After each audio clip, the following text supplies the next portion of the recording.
Outline.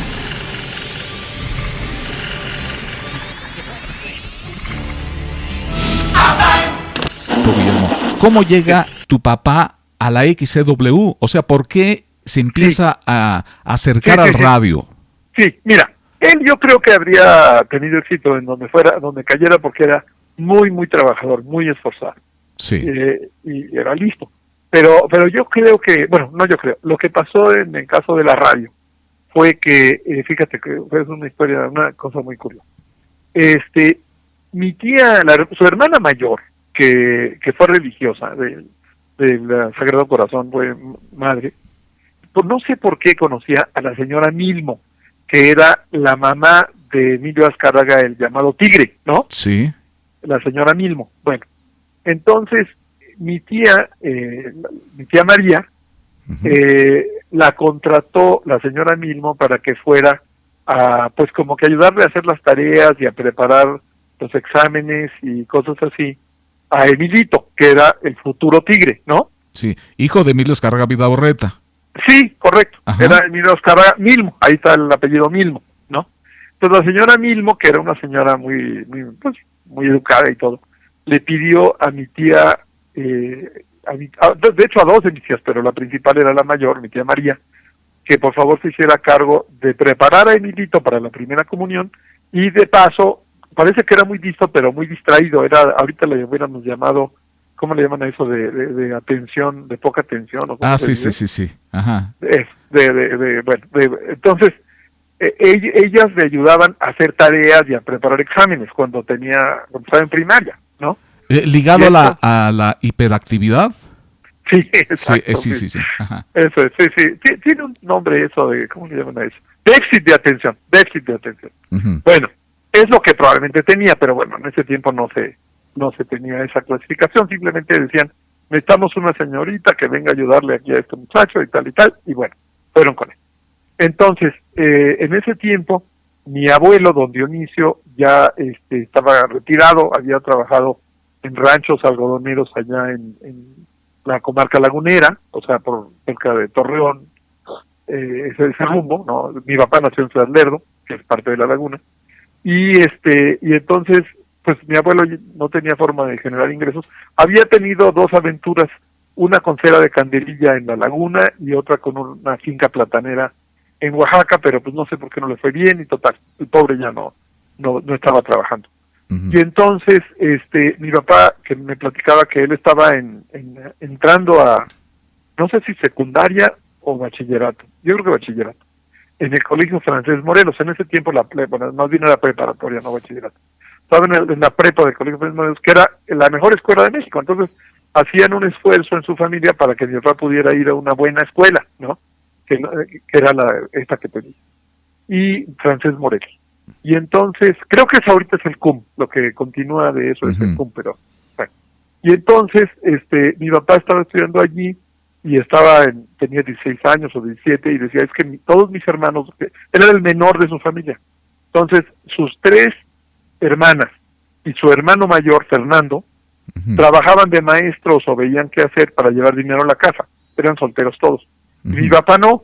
Entonces él se preocupó por eso y dijo, yo quiero ayudar, y entonces mi tía, la que te dije hace ratito, mi tía la madre Salas, lo recomendó con doña Amalia Gómez Cepeda, que era la secretaria de don Emilio Azcárraga Vidaurreta, ¿no? Uh-huh. Doña Amalita. Y entonces, doña Amalita le asignó a mi papá un trabajo de office boy, en realidad, en la XCW, pero mi papá siempre, pues, como que hacía más de lo que le tocaba, ¿no? Y se fue ganando la confianza de don Emilio, y luego, nunca dejó de estudiar, terminó prepa y luego estudió Derecho y todo, pero don Emilio también era comprensivo con los horarios que tenía papá para estudiar, y entonces llegó a un puesto bastante importante de organizador de programas, cuando apenas tenía más o menos 23 años o 24, cuando estaban haciendo Radio 1000, pero él estaba en la W, ¿no? Uh-huh. Y entonces me contaba, por ejemplo, que pasaban cosas como que Miguel Aceves Mejía, que era el que tocaba la guitarra para cerrar la estación, creo que a las 12 de la noche, le decía, ándale, Sarita, son las citas, déjeme tocar dos piezas. o algo así, ¿no? Ujú. O sea, que le tocó tratar con gente que luego se hizo famosa, como Miguel Aceves Mejía, como Paco Malgesto, como muchos de la época, Ujú. que mi papá, pues, a pesar de tener menos edad que ellos, era el que organizaba los horarios, ¿no? Era digamos, le hubiéramos llamado director artístico en esta época, pero en ese tiempo era organizador de programas, ¿no? Así se llamaba. Así se llamaba. Entonces, de esa forma llegó él al XW, dejó muy buena impresión, pero se lo pirateó don Adolfo Ríos, ¿se llama Adolfo? Gonzalo, perdón. Gonzalo Ríos, que era el dueño de los dulces Luxus, porque contrataba publicidad en XW y de alguna forma entró en contacto con mi papá y le pareció muy, pues, emprendedor y honrado y todo, y entonces se lo llevó con el doble de sueldo a ser gerente de la fábrica de dulces Luxus en Puebla. Ujú. Nada más que mi papá, pues, se le hacía, él era muy social. Ujú. Entonces, estar metido en una fábrica de lunes a sábado en Puebla, pues como que no era lo suyo. Entonces Sí. no duró mucho tiempo. ¿Qué año pero fue lo de Luxus? ¿Lo ubicas? esto fue año? como en 44, por ahí. En guerra, en la guerra. Ujú. Sí, durante la guerra, efectivamente. 44, 45. Luego se fue a Londres, estuvo también, luego en Sudamérica, estuvo en Radio El Mundo. No tengo muy claro en qué fecha estuvo en Radio El Mundo en Argentina, pero nos contaba que también trabajó allá en Buenos Aires un tiempo. Cuando recién entró Perón, habría que ver cuándo entró Perón, pero dice que le tocó la llegada de Perón al poder, ¿no? Ujú. Entonces en esa época estaba mi papá en Argentina. En fin, y luego ya se encarriló, regresó a la radio a invitación de don Emilio y de los Iturbe, Ujú. y ya se quedó en la radio. Y luego, bueno, salvo que en los años 70 le encantó, se enamoró de Baja California Sur, y entonces empezó a desarrollar terrenos en Los Cabos, ¿no? En Cabo San Lucas en ese tiempo. Sí. Fraccionamiento a Cabo Bello, y bueno, de lo que y ahí seguimos ahí invirtiendo en la zona de Baja California Sur, de La Paz hacia el sur. Actualmente mi hermano y yo estamos con un proyecto en Todos Santos, Ujú. que está en la costa del Pacífico, y que ahorita tenemos un hotel boutique, se llama Hotel Guaycura, un restaurante con vista al mar que se llama El Mirador, un club de playa que se llama El Faro, ¿no? Ujú. Y tenemos un proyecto muy ambicioso para desarrollar un terreno más grande. Ujú. Además de eso, pues tenemos la estación de radio, que mi papá, pues habiendo estado en radio toda su vida, le interesó mucho lograr una concesión y la obtuvo en el año, creo que fue en fines de 88, ¿no? Ujú. Oye, Y pues Cabo Mil. Cabo Mil, por supuesto. Pero antes de llegar a Cabo Mil, yo me quiero regresar un poco, Guillermo, porque tu papá, pues era un hombre de la W, ¿no? De su tiempo. Sí. Ahora que lo veo desde lejos, la imagen, un hombre de su tiempo, o sea, un hombre elegante de su tiempo. O sea, no solamente un hombre de la W, sino que era un caballero del radio, por decirlo así, ¿no? Pues o sea, sí, porque o sea, se mucha elevaba. gente. Se elevaba del promedio, que pudo haber sido Sí. elegante, una época elegante, la W era elegante. Sí. No, entonces, lo que pasó en los años 50 es que ya cuando se formó la sociedad de José Sáenz, Adriana, yo y mi papá, Sí. empezaron a ir mejor las cosas y fueron consiguiendo otras estaciones de radio durante los 50. Entonces compraron la XBS, que tenía música española con el señor Franci, la Ujú. compraron Radio Femenina de Luis Martínez Vértiz, que ya te platiqué un poquito sobre ella. Sí. Compraron Radio 590 también de Luis Martínez Vértiz. Ujú. ¿Y cuál me está faltando? La PH también era el mismo dueño que Radio Femenina. Así es. Martínez Vértiz, que tenía otros negocios, en fin. Ujú. Pero mi papá, si te fijas, mi papá, ninguna de las estaciones que él obtuvo en los años 50, o que él empezó a controlar, ninguna fue una concesión otorgada a su grupo, para nada. Él las compró ya operando, empezando por la Radio 1000. O sea, Ujú. XOY, pues él no fue el concesionario original, era Ignacio Díaz Raigosa y los señores Iturbe. Sí. Y él llegó más adelante ya con su equipito, con su grupito de socios, Ujú. que eran 3 socios, ¿no? En total. Ujú. Entonces te hago notar que realmente las concesiones no se las dieron a él las fue comprando cuando ya estaban al aire, ¿no? Y luego en el año 61, pues hizo el edificio es que él decía que era bastante difícil controlar, y además generaba costos superiores tener a Radio 1000 en el año 101, luego estaba Sinfonola a no sé cuántas cuadras, y todos estaban dispersas, todas en el centro, pero dispersas. Sí. Entonces, por ejemplo, me contaba alguien que trabajó en ese tiempo en Radio 1000, en el ayuntamiento, que, por ejemplo, cuando empezaron a utilizar la frecuencia modulada, ponían música clásica, nada más no había anuncios porque pues no había anunciantes porque no había auditorio, ¿no? Ujú. Porque no había receptores. Entonces ponían música clásica y dejaban tocar ahí la sinfonía completa, mientras que con un disco de larga duración, un LP, y el locutor no tenía gran cosa que hacer. Ujú. Entonces mi papá, que era muy trabajador y muy observador, se daba sus vueltas en los fines de semana. Entonces llegó un domingo, imagínate, y estaba en un gran clinch el locutor con su novia ahí en la cabina, ¿no? Imagínate. Ujú. Entonces mi papá llegó y que les tocó así en el vidrio que estaba que daba hacia la cabina. Digo, óigame, entonces se dio cuenta, ay, ya llegó el licenciado, pero te digo porque él se daba sus vueltas. Bueno, entonces para lograr mayor eficiencia de operación y mejor control, se le ocurrió juntar a todo el grupo de estaciones en Insurgente Sur, ¿no? Ujú. Eso también fue un poco después de que cuando abrieron Ciudad Satélite, por ahí del 59 o 60, durante un año más o menos, mudaron una de las estaciones, yo creo que era la BS, Radio Sinfonola, Ujú. la mudaron a Ciudad Satélite, al primer centro comercial que hubo, que estaba en el mismo lugar donde está el actual centro comercial, pero era un centro comercial muy primitivo, muy preliminar, donde estaba Urrená o algo así. Solitaria, la BS. Y sí, y se llamó Radio Satélite. Durante todo ese año hubo un arreglo, un acuerdo con los fraccionadores para que se llamara Radio Satélite. Y Ujú. tenía la cabina en el centro yo creo que era de Aurrera, creo que era la tienda de Aurrera. Entonces tú entrabas a Aurrera y había una cabina en el centro, allí muy visible, donde estaban los locutores trabajando, ¿no? Ujú. Y el operador. Ujú. En fin, entonces, después de esa historia de Radio Satélite, se fueron a juntar todas a Insurgente Sur, y eran pues 4 emisoras, luego las FMs, ¿no? Ujú.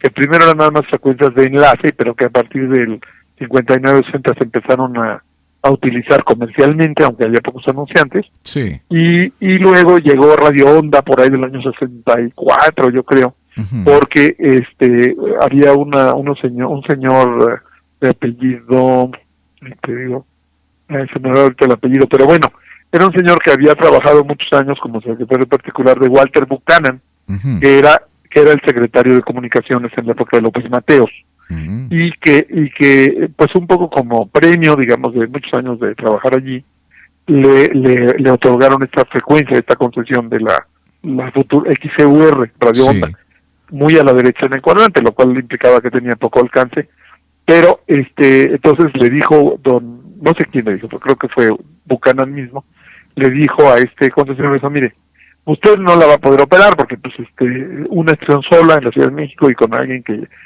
ya no tenía experiencia de negocios. Le dijo, le recomiendo que se asocie con alguien, le dijo, y el que más le recomiendo es a Guillermo Salas, porque él sí no le va a robar nada, va a ser muy honrado, muy caballeroso. Y dicho y hecho, entonces por eso llegó Radio Sinfonola, Melgar, ya me acordé, se apellidaba Melgar. Ujú. Entonces, por Radio eso llegó Onda. Radio Onda, sí. Sí. Por eso llegó Radio Onda al grupo Núcleo Radio 1000, porque era mi papá el más confiable, según le habían dicho al señor Melgar. Oye, ¿No? muy buena la historia. Oye, Guillermo, un salto en la historia nuevamente. ¿Cómo Ujú. ocurre la fundación de la División Cultural del Núcleo Radio 1000? Porque se me hace Sí. algo genial, innovador, y yo te preguntaría también que si es la primera división cultural de un grupo de radio. Sí, así fue. Cuando llegó el presidente Echeverría, o sea, en el año 71, se criticaba mucho a las estaciones de radio que porque no fomentaban la cultura, ¿no?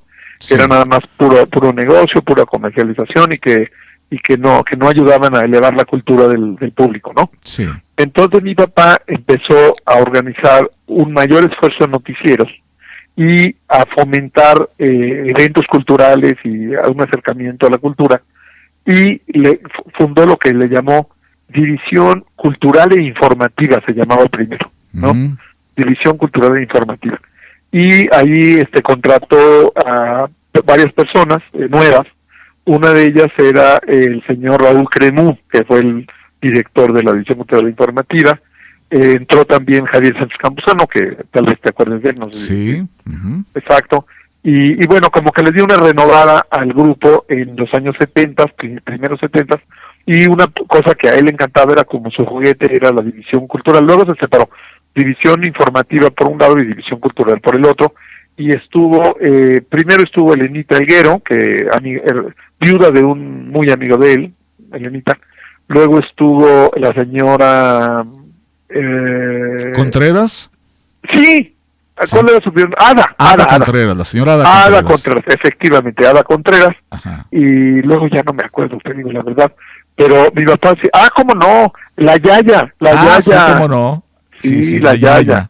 La Yaya Cortázar, ¿me acuerdo? Sí. Entonces, mi papá le encantaba como que hacer algo por la cultura. Y me acuerdo muy bien que él decía que había que mandar invitaciones a los eventos y todo. En ese tiempo no había internet. Entonces que había que repartir invitaciones. Decía, aunque no vayan a las conferencias, aunque no vayan a las exposiciones, que sepan que estamos haciendo eso, ¿no? Uh-huh. Y entonces, pues, fue un elemento importante para tener una mejor imagen y pues para realmente hacer algo en pro de la cultura. Además, me recuerdo que invitaba a comer a su casa, uh-huh, al rector, al entonces rector de la UNAM, que se apellidaba, era don Pablo González Casanova. Y entonces los dos estaban ahí tomando copas y diciendo que iban a hacer un escándalo de la cultura, que había que realmente como que se notara la cultura, que iban a hacer un escándalo de la cultura. En fin, y entonces se hicieron muy amigos. Lo mismo posteriormente con el rector Carpizo, con Jorge Carpizo. Uh-huh. También se volvieron amigos por la cosa de que mi papá les preguntaba o se ponía con ellos a explorar posibilidades de cómo fomentar la cultura a través de la radio comercial, uh-huh, ¿no? Bueno, yo conocí el núcleo y a toda la familia ya en los 70s, ¿no? Ya encarregados la última parte de los 70s, pero para mí el licenciado Salas, y ya con lo que sabemos de la BBC, sus viajes a Europa, la W, pues para mí esto determinó más su visión del radio, ¿no? Y de la cultura. Claro. Sí, mi papá realmente era una persona. Él irradiaba cultura, radio y cultura, ¿no? Claro, sí, no.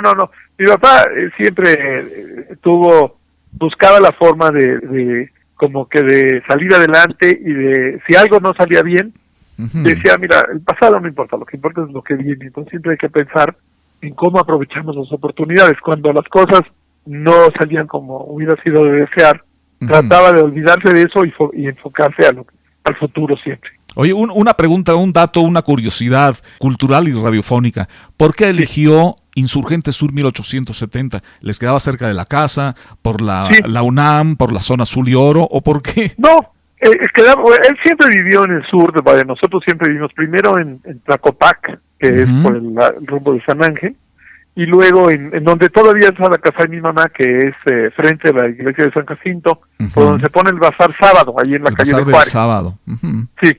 Entonces él siempre ha vivido en el sur, en el sur, no siempre, desde que yo nací, prácticamente, ¿no? Uh-huh. Bueno, y desde el año 54, 55 por ahí. Y entonces, él, pues yo creo que se le hizo, siempre pensando en el futuro, uh-huh, él decía, pues mira, el centro, pues como que con el tiempo va a dejar de ser el centro se va a convertir en centro histórico, pero ya no el centro, uh-huh, de la actividad. ¿Por qué? Pues porque por edificios viejos, porque el tráfico no cabía, no había estacionamientos, lo que es ahorita, ¿no? Entonces, él dijo, bueno, no sé cómo encontró ese terreno, que estaba muy bien porque era una cabeza de manzana, ¿no? Uh-huh. Y entonces se puso de acuerdo con un amigo suyo que era constructor, ¿no?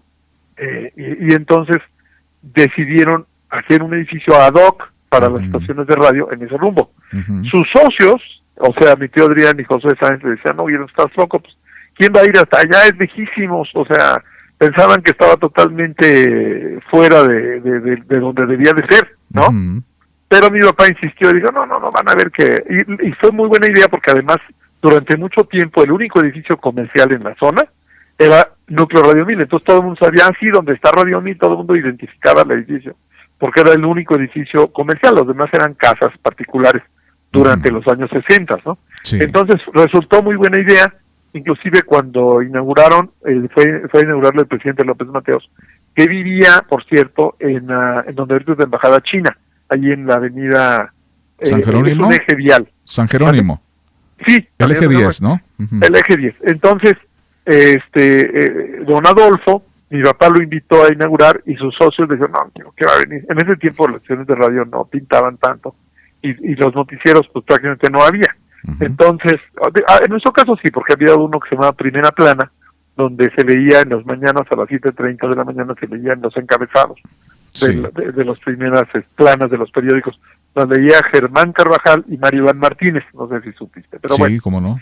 Entonces yo cuando iba ya a la escuela lo íbamos oyendo, pero bueno, entonces, cuando decide ir allá, invita a don Adolfo y sus socios, no hombre, que vais, y tan no creyeron que fuera a ir que no se presentaron a la inauguración. ¿Qué onda? Y además, a mí me parecía que además la tarde anterior, como pasan las cosas en México, todavía estaban pintando y estaban arreglando cosas, los albañiles decían, pues qué barbaridad, o sea, bueno, pues todo salió bien y llegó Adolfo López Mateos y lo inauguró y toda la cosa. Esto fue como en el 61, ¿no? Pero realmente fue una idea original de mi papá irse fuera del área que normalmente, de la zona que normalmente se esperaba que estuvieran los negocios. Sí. Y claro, en ese tiempo pues no le salió muy caro el terreno y con el tiempo pues ya se convirtió. Lo malo es que con el tiempo ya hubo tantos edificios comerciales mucho más altos y más importantes que ya se perdió de vista y por eso se construyó el edificio allá en Santa Fe, que todavía me tocó a mí organizar eso, es decir, compramos el terreno, pues, mi papá nos dijo, compra un terreno por ahí porque esa es la parte del... Siempre pensaba lo nuevo, ¿no? Y entonces decía, tiene que... Oye, ¿y abandonar la zona azul y oro? Sí, fíjate, esto fue más o menos al mismo tiempo que nos salimos. Mi papá cuando cumplió 82 años vendió, que fue en el año 2001, y ya estaba encarrilado el proyecto para hacer el edificio donde está ahorita, no sé si tú lo conoces. Sí. NRN Comunicaciones, está por allá por la salida de la carretera hacia Toluca, pero la de cuota, no la libre, sino la de cuota. Pues digamos en la zona especial de desarrollo controlado, que es el área de Santa Fe, donde hay muchos edificios y todo, solo que está, digamos, del otro lado de la Iberoamericana, para que me entiendas, ¿no? Sí. Por ahí está. Bueno, ese terreno lo compramos a iniciativa de él, porque dijo, ahora tenemos que irnos también a donde sea lo nuevo, ¿no? Porque aquí ya nos perdimos. Y nos perdimos en cuanto a que la gente ya no lo identificaba como que donde está Radio 1000, porque ya había otros edificios. Entonces se hizo ese edificio y lo que hicimos fue con un desarrollador, amigo mío, por cierto, que muy decente, lo que hizo fue, bueno, ustedes díganme qué necesitan, entonces ustedes me pagan con el terreno y yo lo que falte les doy cierto tiempo de plazo, creo que 3 años y cosas así, y realmente fue un arreglo que a todos convino, porque él hizo un edificio donde vendió los demás pisos, ¿no? Y nuestra área cuando digo nuestra, el área que se ocupó para el NRN Comunicaciones quedó muy bien, quedó de buen tamaño, ¿no? Estupendo. ¿Algo que agregar, Guillermo? No, ya, híjole, yo te dije 15 minutos y creo que ya llevamos 1 hora. Oye, es que necesitamos como 10 horas mínimo, pero muchas gracias. Guillermo, muchísimas gracias. A ti, Jaime, un abrazote. Que estés muy bien y muchas gracias por tu tiempo y tus palabras, Guillermo. Todo lo bueno. Igualmente. Gracias. Hasta luego. Ti. Chao.